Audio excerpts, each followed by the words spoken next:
بسم اللہ الرحمن الرحیم۔ السلام علیکم۔ کیا آپ نے یہ سوچا ہے کہ قرآن پاک میں اللہ نے یہ کیوں فرمایا کہ ہر ذی روح کو موت کا ذائقہ چکھنا ہے؟ یہ کیوں نہیں کہا کہ ہر ذی روح کو موت آنی ہے؟ آپ نے کبھی اس لفظ ذائقہ، جس کو انگلش میں ٹیسٹ کہتے ہیں، پر غور کیا ہے؟ سائنس کہتی ہے کہ ہر انسان کی چکھنے کی حس مختلف ہوتی ہے۔ اگر کسی کو کوئی چیز پسند ہی نہیں تو اسے اس کا ذائقہ برا ہی لگے گا۔ چیز کا ذائقہ اس میں ڈالے گئے اجزاء پر منحصر ہوتا ہے۔ اس لیے ہر شخص کی موت کا ذائقہ اس کے اعمال کے مطابق ہوگا۔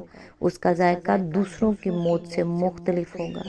یہ آپ کی موت ہے تو اس کا ذائقہ بھی آپ ہی کو چکھنا ہوگا۔ لہٰذا اب بھی سے اپنے معاملات اور اعمال درست کر لیں تاکہ موت کا ذائقہ کڑوا نہ لگے۔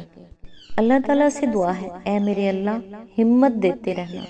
ذمہ داریاں عمر سے بھی کہیں زیادہ ہیں، کندھے کمزور ہیں مگر بوجھ پہاڑوں جیسا، دل تھک چکا ہے مگر رکنا ممکن نہیں۔ ہر دن نئی آزمائش، ہر لمحہ نئی جنگ، مگر بس تو ساتھ رہے تو سب آسان ہو جائے۔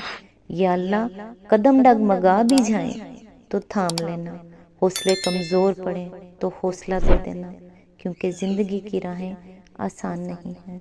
آمین ثم آمین۔ آج انشاءاللہ سورہ الفتح کی آیت نمبر 7 سے سٹارٹ کریں گے۔ اس کا ترجمہ اور تفسیر تفہیم القرآن سے بیان کروں گی جو اہل سنت جماعت کے لیے ہے۔ اعوذ باللہ من الشیطان الرجیم، بسم اللہ الرحمن الرحیم۔ زمین اور آسمان کے لشکر اللہ ہی کے قبضہ قدرت میں ہیں اور وہ زبردست اور حکیم ہے۔ اس کی تفسیر ہے، یہاں اس مضمون کو ایک دوسرے مقصد کے لیے دہرایا گیا ہے۔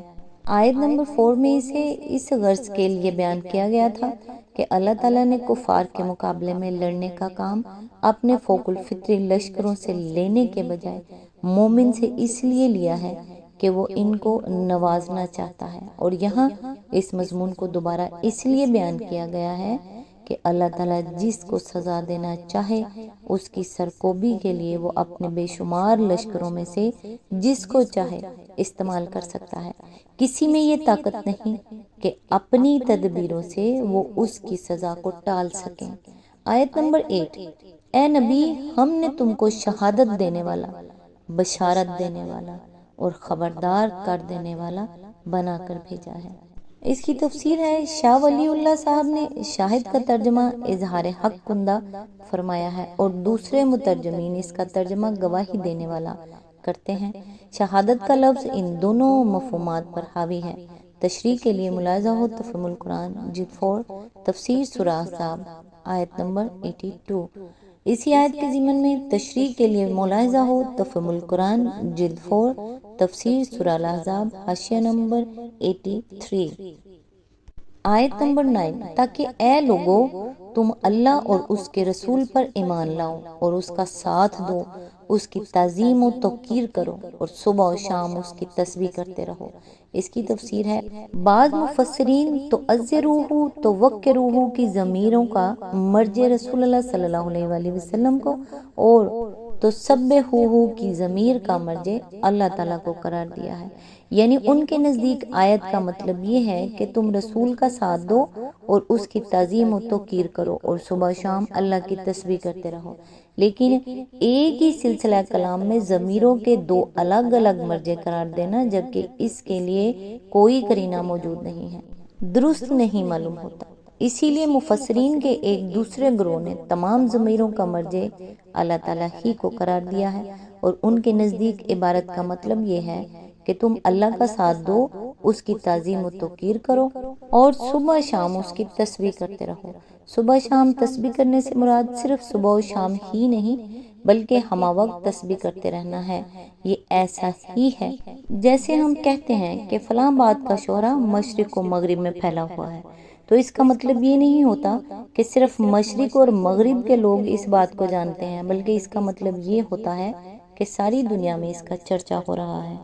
آیت نمبر 10، اے نبی، جو لوگ تم سے بیعت کر رہے تھے وہ دراصل اللہ سے بیعت کر رہے تھے، ان کے ہاتھ پر اللہ کا ہاتھ تھا اب جو اس عہد کو توڑے گا اس کی عہد شکنی کا وبال اس کی اپنی ہی ذات پر ہوگا، اور جو اس عہد کو وفا کرے گا جو اس نے اللہ سے کیا ہے، اللہ ان قریب اس کو بڑا اجر عطا فرمائے گا۔ اس کی تفسیر ہے، اشارہ ہے اس بیعت کی طرف جو مکہ معظمہ میں حضرت عثمان کے شہید ہونے کی خبر سن کر رسول اللہ صلی اللہ علیہ وآلہ وسلم نے صحابہ کرام سے حدیبیہ کے مقام پر لی تھی۔ بعض روایات کی روح سے یہ بیعت علی الموت تھی، اور بعض روایات کے مطابق بیعت اس بات پر لی گئی تھی کہ ہم میدان جنگ سے پیٹھ نہ پھیریں گے۔ پہلی بات حضرت سلمہ بن اکو سے مروی ہے، اور دوسری حضرت ابن عمر، جابر بن عبداللہ اور ماقل بن یسار سے۔ مال دونوں کا ایک ہی ہے۔ صحابہ نے رسول پاک صلی اللہ علیہ وآلہ وسلم کے ہاتھ پر بیعت اس بات کی تھی کہ حضرت عثمان رضی اللہ کی شہادت کا معاملہ اگر صحیح ثابت ہوا تو وہ سب یہی اور اسی وقت قریش سے نمٹ لیں گے، خواہ نتیجہ میں وہ سب کٹ ہی کیوں نہ مریں۔ اس موقع پر چونکہ یہ امر اب بھی یقینی نہیں تھا کہ حضرت عثمان واقعی شہید ہو چکے ہیں یا زندہ ہیں، اس لیے رسول اللہ صلی اللہ علیہ وآلہ وسلم نے ان کی طرف سے خود اپنا ایک ہاتھ دوسرے ہاتھ پر رکھ کر بیعت فرمائی، اور اس طرح ان کو یہ شرف عظیم حاصل ہوا کہ آپ نے اپنے دست مبارک کو ان کے ہاتھ کا قائم مقام بنا کر انہیں اس بیعت میں شریک فرمایا۔ حضور صلی اللہ علیہ وآلہ وسلم کا ان کی طرف سے خود بیعت کرنا لازماً یہ معنی رکھتا ہے کہ حضور صلی اللہ علیہ وآلہ وسلم کو ان پر پوری طرح یہ اعتماد تھا کہ اگر وہ موجود ہوتے تو یقیناً بیعت کرتے۔ اسی آیت کے ضمن میں آگے فرمایا، یعنی جس ہاتھ پر لوگ اس وقت بیعت کر رہے تھے وہ شخص رسول کا ہاتھ نہیں بلکہ اللہ کے نمائندے کا ہاتھ تھا، اور یہ بیعت رسول اللہ صلی اللہ علیہ وآلہ وسلم کے واسطے سے در حقیقت اللہ تعالیٰ کے ساتھ ہو رہی تھی۔ اسی آیت کے ضمن میں آگے فرمایا، اس مقام پر ایک لطیف نقطہ نگاہ میں رکھنا چاہیے، عربی زبان کے عام قاعدے کی روح سے یہاں احدہ علیہ اللہ پڑھا جانا چاہیے تھا، لیکن اس عام قاعدے سے ہٹ کر اس جگہ علیہ اللہ پڑھا جاتا ہے۔ علامہ آلوسی نے اس غیر معمولی اعراب کے دو وجوہ بیان کیے ہیں۔ ایک یہ کہ اس خاص موقع پر اس ذات کی بزرگی اور جلالت اور شان کا اظہار مقصود ہے جس کے ساتھ یہ عہد استوار کیا جا رہا تھا، اس لیے یہاں علیہ ہی کے بجائے علیہ ہی زیادہ مناسب ہے۔ دوسرے یہ کہ علیہ ہی میں ہے دراصل ہوا کی قائم مقام ہے، اور اس کا اصلی اعراب پیش ہی تھا نہ کہ زیر، لہٰذا یہاں اس کے اصلی اعراب کو باقی رکھنا وفائے عہد کے مضمون سے زیادہ مناسبت رکھتا ہے۔ آیت نمبر 11، اے نبی، بدوی عربوں میں سے جو لوگ پیچھے چھوڑ دیے گئے تھے اب وہ آ کر ضرور تم سے کہیں گے کہ ہمیں اپنے اموال اور بال بچوں کی فکر نے مشغول کر رکھا تھا، آپ ہمارے لیے مغفرت کی دعا فرمائیں۔ یہ لوگ اپنی زبانوں سے وہ باتیں کہتے ہیں جو ان کے دلوں میں نہیں ہوتی۔ ان سے کہنا، اچھا یہی بات ہے تو کون تمہارے معاملے میں اللہ کے فیصلے کو روک دینے کا کچھ بھی اختیار رکھتا ہے؟ اگر وہ تمہیں کوئی نقصان پہنچانا چاہے یا نفع بخشنا چاہے، تمہارے اعمال سے تو اللہ ہی باخبر ہے۔ اس کی تفسیر ہے، یہ اطراف مدینہ کے ان لوگوں کا ذکر ہے جنہیں عمرے کی تیاری شروع کرتے وقت رسول اللہ صلی اللہ علیہ وآلہ وسلم نے ساتھ چلنے کی دعوت دی تھی، مگر وہ ایمان کا دعویٰ رکھنے کے باوجود صرف اس لیے اپنے گھروں سے نہ نکلے تھے کہ انہیں اپنی جان عزیز تھی۔ روایات سے معلوم ہوتا ہے کہ یہ اسلم، مزینہ، جہینہ، غفار، اشجع، دیل وغیرہ قبائل کے لوگ تھے۔ اسی آیت کے ضمن میں آگے فرمایا، اس کے دو مطلب ہیں، ایک یہ کہ تمہارے مدینہ پہنچنے کے بعد یہ لوگ اپنے نہ نکلنے کے لیے جو عذر اب پیش کریں گے وہ محض ایک جھوٹا بہانہ ہوگا، ورنہ ان کے دل جانتے ہیں کہ وہ دراصل کیوں بیٹھ رہے تھے۔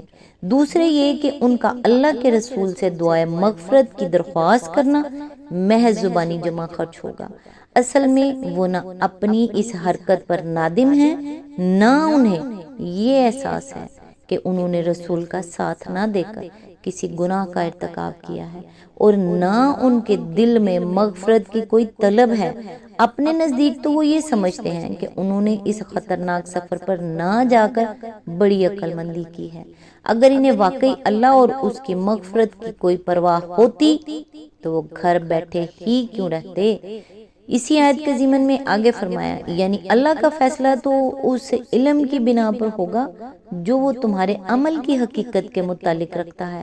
اگر تمہارا عمل سزا کا مستحق ہو اور میں تمہارے لیے مغفرت کی دعا کر دوں تو میری یہ دعا تمہیں اللہ کی سزا سے نہ بچا دے گی، اور اگر تمہارا عمل سزا کا مستحق نہ ہو اور میں تمہارے حق میں استغفار نہ کروں تو میرا استغفار نہ کرنا تمہیں کوئی نقصان نہ پہنچا دے گا۔ اختیار میرا نہیں بلکہ اللہ کا ہے، اور اس کو کسی کی زبانی باتیں دھوکہ نہیں دے سکتی، اس لیے تمہاری ظاہری قول کو میں سچ مان بھی لوں اور اس بنا پر تمہارے حق میں دعائے مغفرت بھی کر دوں تو اس کا کوئی فائدہ نہیں۔ اس آیت کی تفسیر سے آپ لوگوں کو یہ سمجھنا چاہیے کہ ہر بندے کی مغفرت صرف اس کے اپنے اعمال کی وجہ سے ہوگی، کسی پیر فقیر کی دعا سے کچھ نہیں ہوگا۔ اگر نبی کریم صلی اللہ علیہ وآلہ وسلم کہہ رہے ہیں کہ دعا تمہیں اللہ کی سزا سے نہ بچا دے گی، تو ان کی دعا اگر اللہ کی سزا سے نہیں بچا سکتی تو وہ کون سا بندہ ہے جو ان سے آگے ہو، جو دعا کرے اور ہم لوگوں کی مغفرت ہو جائے، یا جس کے مزار پہ جا کے ہم ہاتھ اٹھائیں اور جا کے سجدے اور وہاں پہ دعائیں مانگیں کہ یا اللہ اس کے صدقے ہمیں معاف کر دے، یا اللہ کے بندے تو ہی سانو معاف کرانا، ساڑی معافی سوائے تیرے اور کسے جگہ تے نہیں گی، تو یہ غلط ہے۔